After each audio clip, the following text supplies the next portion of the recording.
Hello everyone, it's Jamal Thomas. Welcome to the Progressive Soapbox. On Friday, I went to a tech conference. It was a JavaScript tech conference here in Richmond, Virginia. And while I was there, I had the opportunity to meet a guy that I hadn't met in a very long time. I worked with him during the time in which I was an Obama supporter. I was a Democrat. I'm ashamed to say so, but we've all had our character arcs. And during one day at work, while I worked with him, this was back in the 2000s, he asked, and we're still in the 2000s, but you know what I mean, he asked me questions that I couldn't answer. He was not an Obama supporter. He was not a Democrat at all. He voted for Obama the first time because Obama was black. He's a white guy. He voted because he was black, because he thought that changes would be made based upon the way that Obama was ran and he would do things differently. When the next election came around, he did not make that vote, because he didn't see the point. He realized that, oh my God, this guy's just like all the other Democrats. Now, what I mean by that is he posed questions to me that I didn't have an answer to. I didn't have an answer. I don't even remember the exact questions. I think one was on torture. I think the other one was on whistleblowers. But he asked me questions that I, as an Obama supporter, couldn't answer.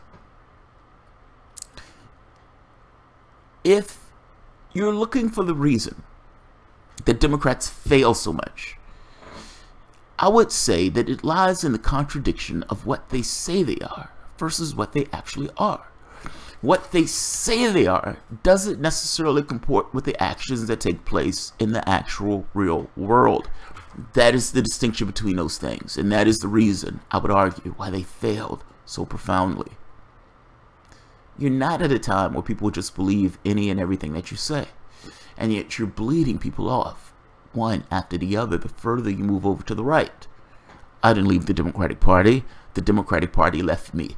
That type of thing. That type of thing that independents, that you would hear independents say all the time.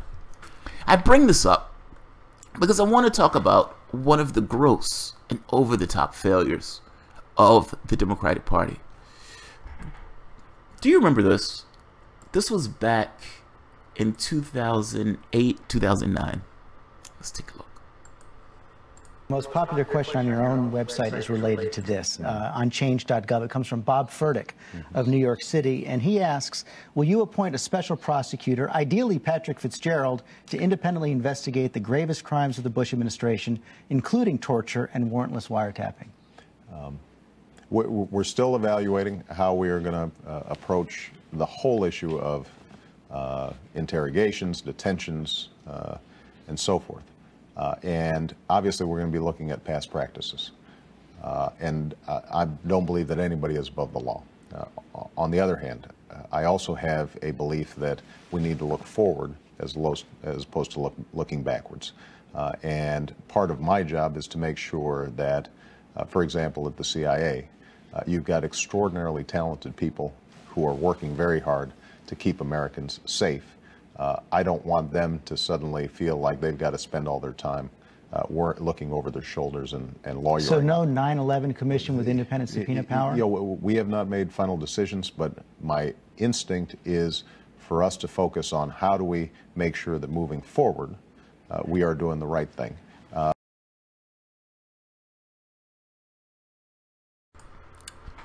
Remember that. Remember that. The highest rated question on change.gov in relation to the next president coming into office is looking into the Bush terror program, the torture program, the bombing and murdering civilians with drones, invading Iraq on the premise of a goddamn lie. That was the highest question put to you as the new president or as the new person coming in the office. Think about that. The American public looked at this and was aghast by what the president of the United States was doing in regards to invading a country and finding no weapons of mass destruction. You, as the incoming president, are you going to do something about the fact that this guy lied us into a war, spent trillions of dollars to do it, not to mention 3,000 American lives and 1 million Iraqis? There were no weapons of mass destruction. They made the shit up. We've been in those countries for 16 years. No, he didn't necessarily have the context to know we'd been in those countries for 16 years, and maybe he did. All I'm saying is the highest question, what the American public wanted to know was, are you going to investigate the President of the United States for high crimes? Is that what you're going to do as an incoming president? Are you going to have some level of accountability for the President of the United States? Obama's answer, we're looking forward. We're not looking backwards. Yes, torture is against the law. I'm going to hide those documents into my file. Torture is against the law, but we're going to look forward. We're not looking backwards. If I get caught, and I use this a lot because I like to put this in perspective, with a bag of pot, is the cop going to look forward? Is the cop going to say, well, look, we're going to look forward on this. We're not going to look backwards. All crimes, if you're talking about crimes, Jimmy Dore makes this point, are committed in the past. All crimes are committed in the past. Who gets this luxury of looking forward other than presidents that get the opportunity to kill 1 million people? Who? Nobody does that. That doesn't happen in real life. The reason why I'm bringing this up is because this idea of looking forward and not looking back, as if looking forward somehow addresses the issues that have taken place. That makes no sense at all. I'm stunned that people accepted that answer of we're going to look forward, we're not looking backwards. That's insane. Part of the reason of the criminal justice system in the first place is this idea of we're going to put this down as a stamp and saying this is not going to happen again. We as a society is not necessarily going to allow this behavior to go forward. And the way that we make sure that this behavior doesn't go forward, the way we make sure we look forward and not looking back, is by punishing the crimes to take place. That's how you look forward and not look back. That's how you make sure that those things aren't necessarily replicated. If you had a situation where Bush was put in a goddamn prison cell, then maybe the next presidents that come behind him aren't so willy-nilly willing to invade another country the way that Trump is talking about invading Iran right now. That's how you look forward. That's how you look forward.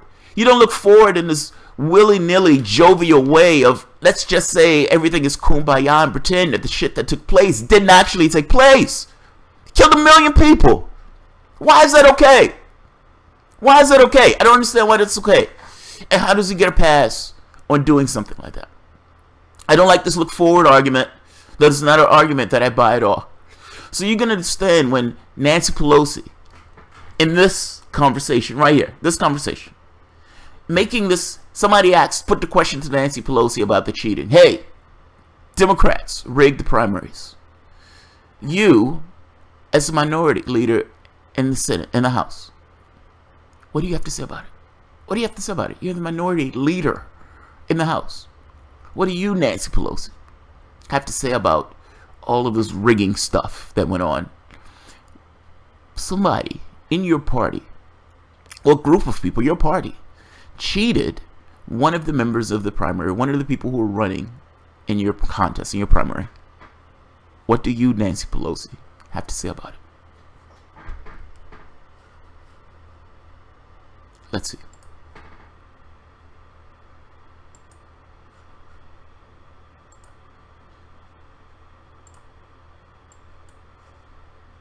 Presidential. I'm only looking forward. This is about the future. I haven't had time to be reading any of that anyway, but nonetheless, what I've seen on the little tape going across the screen. Let's focus on what's really important to our country. And even though you weren't directly involved. No, I wasn't. But that said, you are a big fundraiser for the party. I am. The biggest.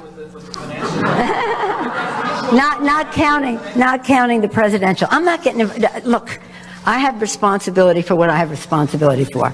I don't have any interest in what I don't have responsibility for when it comes to other campaigns. I'm heartbroken that we didn't win the White House. There'll be all kinds of books written about what happened. I'm focusing. 1 year ago, that election took place. Can you believe it's a year? In just a couple of days, it'll be a year. And 1 year until the next election. My focus is on the next election. I don't have a spare second to be thinking about comments that went on within the DNC. Any other questions?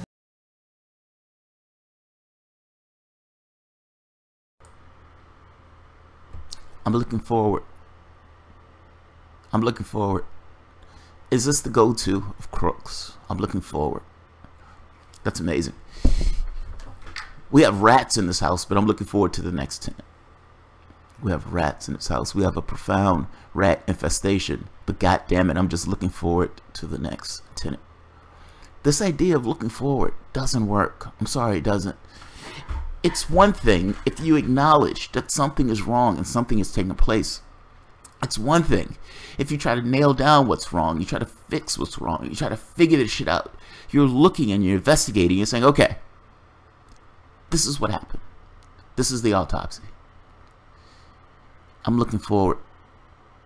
I'm not looking backwards. I had nothing to do with it. But you're the leader of the Democratic Party in the House of Representatives. Yes, but I had nothing to do with it. I'm looking forward.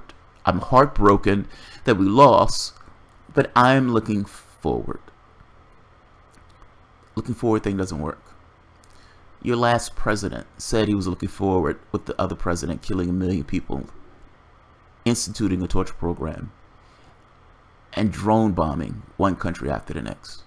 That president comes in office and essentially doesn't do squat about the previous president and expands those war powers into one country after the next, screams at the top of his lungs that we're going to get rid of torture, even though we're not necessarily going to do anything about the fact that we were torturing in the first place, and exports torture to other countries.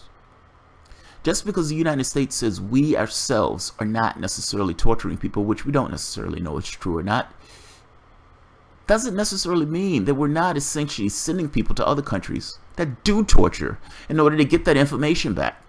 And I'm saying that's get whatever's out of them. Because torture doesn't work in this regard. The people say whatever they need to say to get past it. They tortured that guy hundreds of times. And it's like, if it worked, why did you have to do it hundreds of times? This makes no fucking sense. This looking forward argument doesn't work. If you don't necessarily deal with the issues that you have or that you're presented with, you allow the opportunity for those things to be replicated again into the future because there was no consequence for the last action. You give this kind of implicit okay, that this is just one of those things that's allowed. If you're saying that it's perfectly okay to rig a primary, then you're saying that it's perfectly okay to usurp the will of people or the American public. Government gets its powers from the consent of the governed. Meaning the only legitimacy that any government has, the United States government in particular, is from the American public. It is supposed to be a representative government. The powers that these guys are invested with comes from this idea that they are representing 320 million people. That representation completely depends on this idea that some people in a particular district is choosing who they want to govern them. It's not really a choice if you're gaming the system. If you're cheating, that's not really a choice. Nancy Pelosi and the Democratic Party has failed miserably. The public has wanted something else, and the Democratic Party did not see fit to give them that something else. Nancy Pelosi can be quote-unquote heartbroken that they lost. I'd argue that part of the reason that they lost is because you cheated. You cheated. They're asking you, what do you as the leader of the House of Representatives in regards to this failed Democratic Party believes about the cheating, the bombshell revelation that the person who was the chair of your party came out saying, yes, we cheated. I'm sorry, we rigged the election. What do you, Nancy Pelosi, as the leader of the House of Representatives, have to say about that? We're going to look forward. No, we're not looking forward. We're not looking forward. Part of the reason that you guys have failed so much, part of the reason that you've had to cheat in the first place was because of this distinction between what you say you are versus what you actually are. And it's the American public at this point understands the difference. It's the reason why you lose. You've lost everything. There was a time when you were Speaker of the House of Representatives. Do you remember that? It was a very long time ago. Since that time, you failed over and over and over and over again, and I'm amazed that you still have your job. Quit. Retire. Allow somebody else to take that slot. And I'm not saying quit because of age or anything else. I'm saying quit because of incompetence. You've lost everything. You've lost everything. Where on earth is there legitimacy?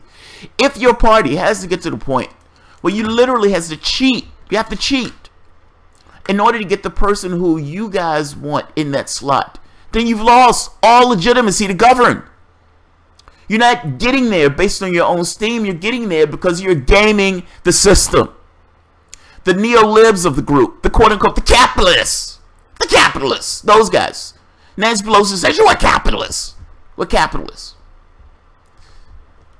Your base, the public, independents, you no longer have a governing coalition. Your legitimacy has been found wanting, and you guys have been losing all throughout the United States, the House, the Senate, the Supreme Court, and the presidency. You've lost all. You lost everything. Why are you still in a leadership position? Why are you still in a leadership position? I will leave it at that. You need to resign. If you guys are at the point where you need to cheat in order to put somebody in that office, then you need to take that as an admission that you failed miserably. What you guys are putting out is not what the public is buying, and it's time for new blood to come into those slots. I will leave it at that. Alright guys, if you enjoy the content, feel free to share, like, subscribe, and of course, you can always support the Patreon. Thanks guys.